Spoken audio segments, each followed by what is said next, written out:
taking this new exam. So this is a handout or flyer I have from an organization called Marco. I have given you guys, I think, some review sessions with them. They're having a big review session in 2 weeks. I can invite you guys all to for free. I want to just start with like, what's this test look like? What did it look like before? So let's look here at this new format paper. We're going to look here at this new format paper. So we can type this or write this by hand. We have 45 minutes. You may have two screens. And I'm not so good at probably doing two screens, but if you had one screen up with the documents and one screen that you could type in, if that's what you wanted to do. I don't know if you had that ability. But you'll only be able to log on, I believe, with the connection with one device. You have 45 minutes. At 45 minutes, there's going to be a light that comes on, and it's going to warn you, the 5 minutes to upload. And we can talk more about that another time. You're going to be given 5 documents, and our rubric itself isn't much different. It's just gone to a 10-point scale. So they kind of elaborated or stretched some of them to get 10 points out of it. Now, we don't know how they're actually going to score, DBQs, or how they're going to score this DBQ 1 through 10. From all of the broadcasts I've been on with teachers across the nation, there are going to be 3 actual DBQs given. There's a backup one, an international one, and one given the day that we're planning on March 13th. Or excuse me, May 13th. And if they find, they're also going to scale it. It's going to be a bell-shaped curve. And typically it's about 9% get a 5, whatever percent gets a 4, and so on down. So they're going to score all your rubrics first, and then they're going to adjust them. Most of the teachers think if you score a 9 or 10 on this rubric, you'll score a 5. You score a 7 to 8, you'll score a 4. A 5 to 6 is that 3 range. And that's we don't know. They won't know until all the tests are scored, and then the statisticians work on it. There isn't a word for that, but they work on this, and then they scale them. Okay, so first we're going to score them. They're going to be scored twice by people. My focus with you today, though, is you have this new format. You can type or write by hand. The typing itself may lend itself to adding material, like going for your basic 5 to 6 points, and assuming that's in that grade 3 range. And then if you have time, you go back and you add onto it. You scaffold onto it, and you can, with typing, you pop back to the first part of the paragraph. You add some contextualization.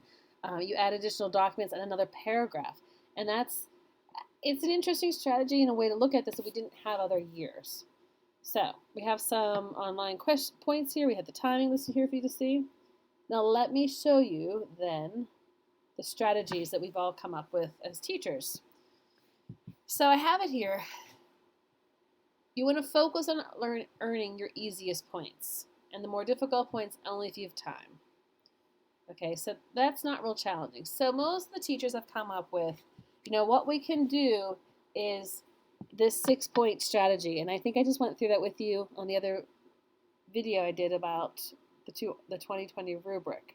So you can get a thesis. You've been doing that since elementary school. You can write a thesis to the prompt. You're going to lay out your argument there. You're going to describe at least 2 documents. Use the 2 documents for an argument. Then you're going to provide some outside evidence and 1 POV.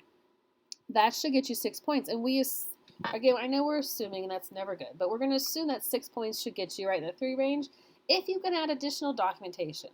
An additional POV, which I think you can do too, because we've been working on it.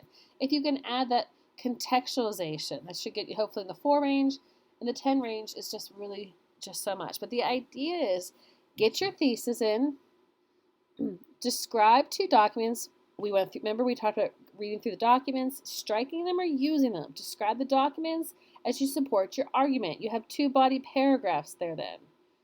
And you can earn a range of points here, like using these documents, providing some outside evidence to the question, and your POV. I think POV should be something you guys are good at. I think adding a second POV is something that's really feasible, and that's what we're going to work on here. I've been kind of pumped by this idea that we shoot for the 6 because in music, in art, in sports, like you practice constantly. You practice constantly, and you're training your muscles to behave in a certain way. And so I think this is the same way. We're going to train our brain to think to a certain way. We have our 6 points, and we're going to scaffold it up to 8 points. And that's our goal the next few weeks. So I am kind of excited here by this. I'm not excited, but I think we can do this. So the next thing I want to talk to you about, I'm not quite sure. I think you have your basic idea. You got your 6, your 8, your 10, correct? Now, let's talk about contextualization, because I think this is the tricky one. So I have a couple things to talk with contextualization. If we look at this, and this is how you feel perhaps, you have no idea. Let's take a look at thesis and context. I think this is a difficult area to kind of look at. I would suggest, and this might be a little vague here on this PowerPoint, but I would write your thesis statement. You in this time period, we're going to go for thesis first. And again, the beauty of writing or typing it is adding it onto top. Typically when you write it by hand, which we have always done for AP tests over the years, you couldn't really go back up and add that unless you left a big space. Now, you may choose to write by hand, sure, and you can upload it. Leave then, half a page of lined paper at the top so you can add your contextualization. The length isn't so important as what's in your content, in the actual essay, right? So, contextualization, you're going to connect your events and time periods, right? And if you, example they're showing you on the page is showing you that introduction to Star Wars movies and the rolling screen ahead of time. Now again, on this screen I'm saying, what's written in this PowerPoint is saying I tell my students to write it first. Now, I think in this case with our strategy, we have to go for thesis. Once you get your basic 5-6 points, go back and add the contextualization. Again, adding contextualization after you've done your 2-body paragraphs.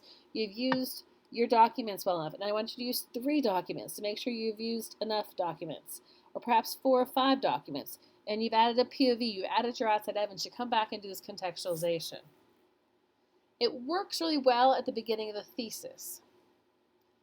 And contextualization, I think, is an interesting point. I don't know. To me, I think I just think it's something that's quite doable. I don't want to say it's easy, but doable. So when you think about your high school career, you would have expected always to be in school unless you were sick. And the contextualization of Mitchell and Gunnar and Kayla finishing their senior year, not sitting in the classroom but doing remote learning, well, you have to add the contextualization. The contextualization is we're going through this virus, this pandemic, and the idea of social distancing so we don't spread the germs. Like, that's the contextualization. You'd have to add a couple sentences explaining why Mitchell didn't finish his senior year in actually North Hills High School. We worked the other day on this concept when we talked about the printing press altering the lives of people. We talked about prior to the printing press being invented and what happens after it. If you think in this terms, I love this visual. Think about your topic in a broader sense, either place with different region of Europe or the world, or before and after. I think it should help you get some ideas of what you could add in your contextualization. The only thing that's a little bit tricky here is that when you do contextualization, it cannot be that outside evidence you added somewhere else. Like, that can't count twice. You can't get the point twice for one sentence or a couple of sentences here. Contextualization, by the way, needs to be a couple of sentences. So this is the same this is that chart I was showing you about. This one's about women, though, the experience of women in the war, World War I. So this is a great page because you can see a weak contextualization and a stronger contextualization. So notice the left and the right. How boring or bland this one that's in the left-hand side. You have the lives of women were altered by the events of World War I and beyond. So if you look on the right-hand side then, it says what they did. They had been chiefly regulated to domesticity, and responsibility for providing was placed on the men. But with the war, women found themselves in a new position in the factory. And as the war came to a close, the agitation for equal rights, fueled by the war's destructive nature, women would not be regulated back at home. If you talk about contextualization, we can add a little bit of information here about a thesis statement if you'd like. You're going to tell the reader what this DBQ, or document-based question, is about. The other word there, abbreviation, is LEQ, and that's the long essay question. But we're not doing that this year. We're just doing a DBQ. Your thesis needs to be in the first and the last paragraph of your essay. You want to make sure you're hitting the reader over the head with your thesis point.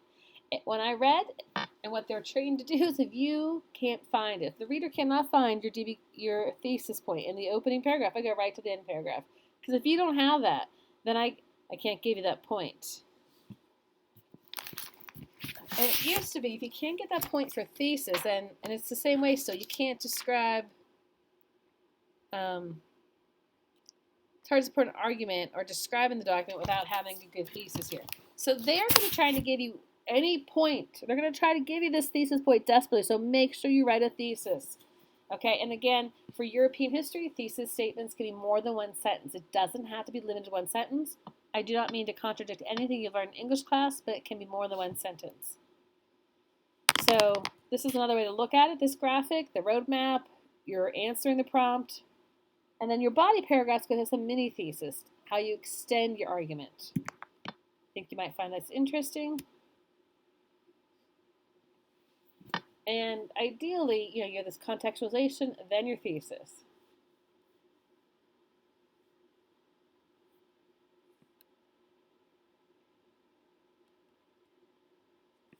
Okay, so I want to show you one more thing here about writing. I thought this might be helpful for you.